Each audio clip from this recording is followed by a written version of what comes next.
gates of our secret garden are now open. Welcome to the monastery lost in the woods, that hidden place where you and me are going to sit together and have a chat in peace. Tonight, under a full moon, we are going to dive into the mystical and terrifying realm of demons, creatures that have haunted the human imagination since the dawn of time. Demons. Their name alone conjures images of horned beasts, fiery pits, and eternal torment. But these malevolent entities are more than just the villains of bedtime stories and horror films. They are complex figures, deeply ingrained in our collective consciousness, whose interpretations and portrayals have evolved with our societies. Let's start at the beginning. The concept of demons has roots in many different cultures and religions, each with their unique spin. In ancient Mesopotamia, demons were often seen as forces of chaos, disrupting the order of the universe. On the other hand, in Hinduism, demons, or asuras, are not necessarily evil, but represent materialistic and sensual aspects of life. In Abrahamic religions, demons are typically cast as fallen angels, rebelling against the divine order. They embody sin, temptation, and all the moral failings that humans struggle with.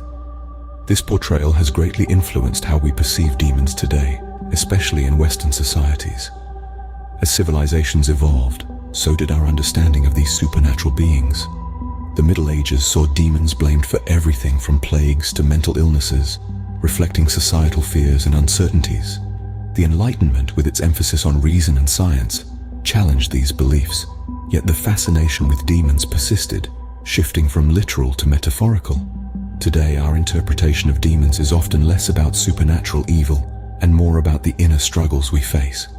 They represent our personal fears, doubts, and negative emotions that we grapple with daily.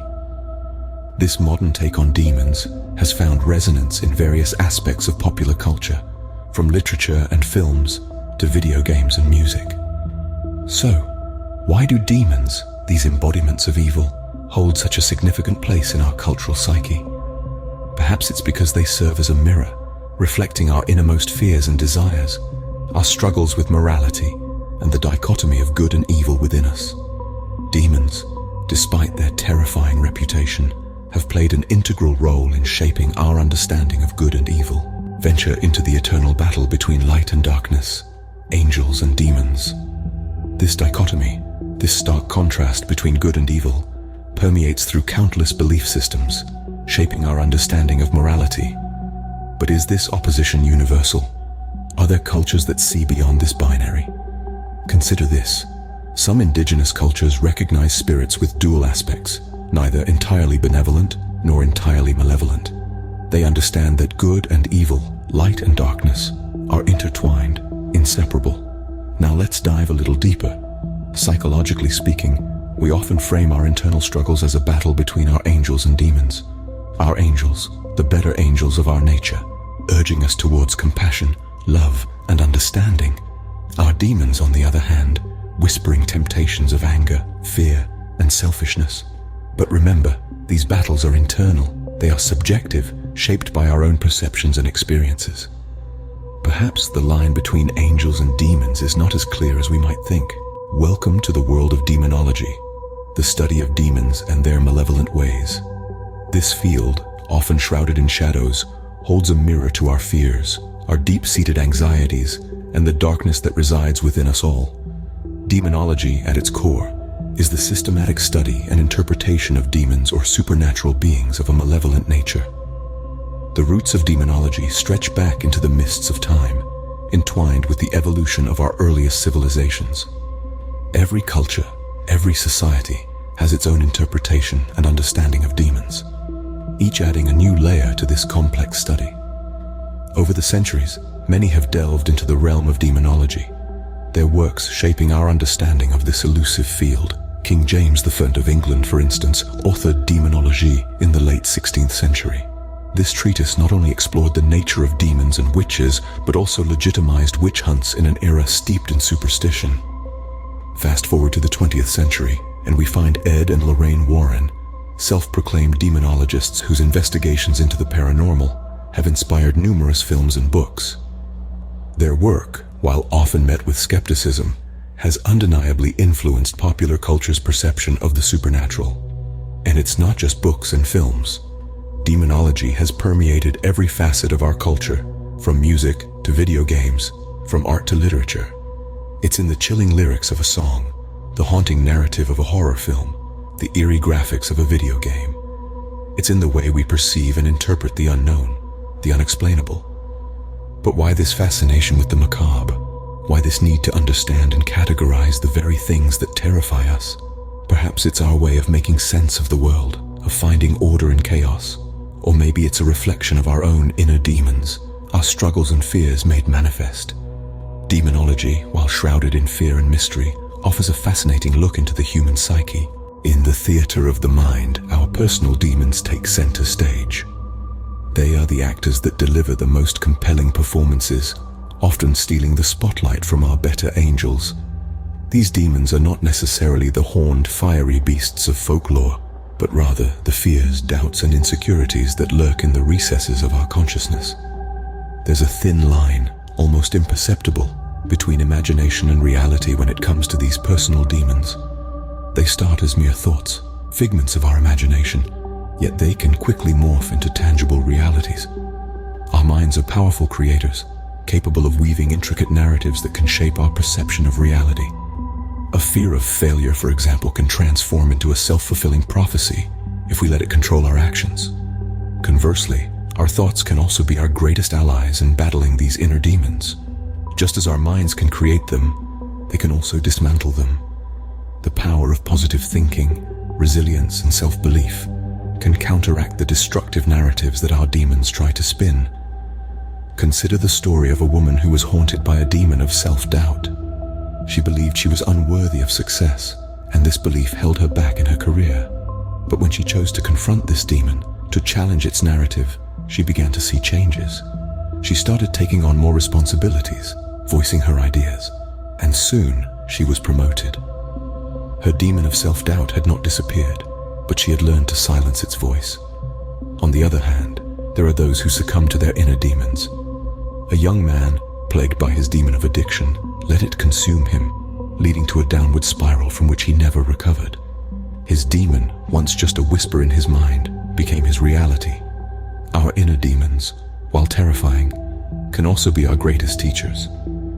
They expose our vulnerabilities, our fears, but also our strengths. They challenge us, push us to our limits, and in doing so, they force us to grow, to evolve, to become better versions of ourselves. So, while we may fear them, we can also learn from them and ultimately use them to our advantage. They are, after all, a part of us. Our inner demons have power, not just over our minds, but our actions too.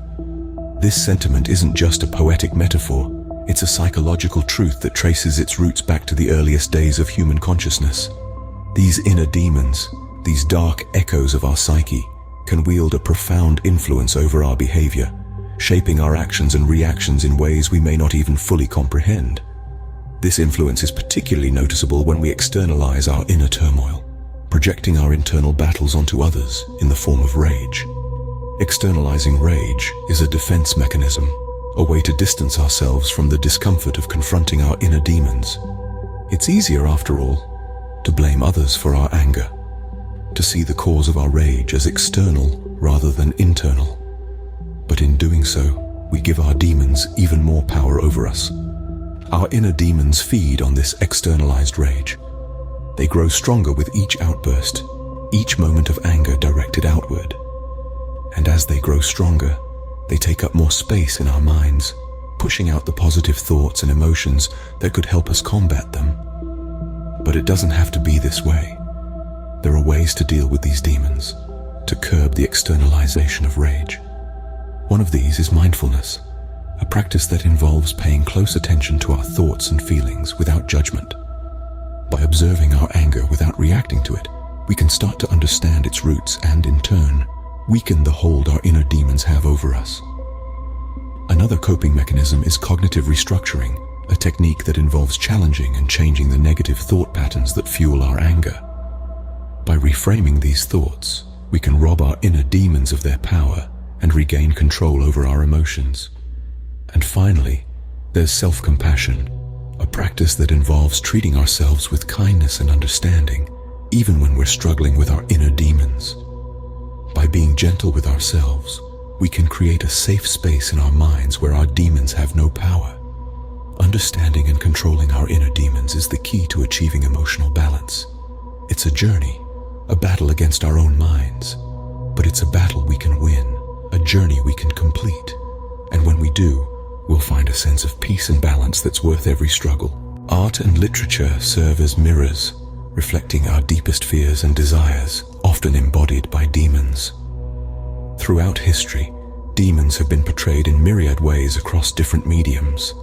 In classical art, they're often depicted as grotesque, fearsome creatures, a stark contrast to their literary counterparts who can be cunning and manipulative, preying on human weaknesses. Yet these representations are more than mere characterizations of evil. They symbolize our societal fears and aspirations, our struggle with the unknown, the forbidden, and the taboo. In literature, demons often represent internal conflicts and personal battles, providing a tangible form to abstract fears and desires. On the canvas of art, they embody our fascination with the macabre, our quest for understanding the inexplicable. These interpretations, varied as they may be, all stem from a common thread, our shared human experience. Through the lens of art and literature, demons become symbols, embodying our collective fears, hopes, and struggles. In the end, demons might just be man's best friends. They are more than just figments of our imagination or characters in our stories. They are reflections of our deepest fears and desires, magnified and given form. They are the personifications of our struggles, our aspirations, and our dark side that we often try to hide. By personifying our fears as demons, we find the courage to face them, to fight them, and eventually, to overcome them. They serve as a reminder of our resilience and our capacity to confront the unknown, the forbidden, and the taboo. In the same vein, they also serve as symbols to curse our enemies or to express our anger and frustrations. They provide us a way to externalize our rage, to channel our negative emotions in a constructive manner. But perhaps the most significant aspect of our relationship with demons is the potential for personal growth and understanding they offer. By embracing our inner demons, we acknowledge our flaws, our weaknesses, and our fears.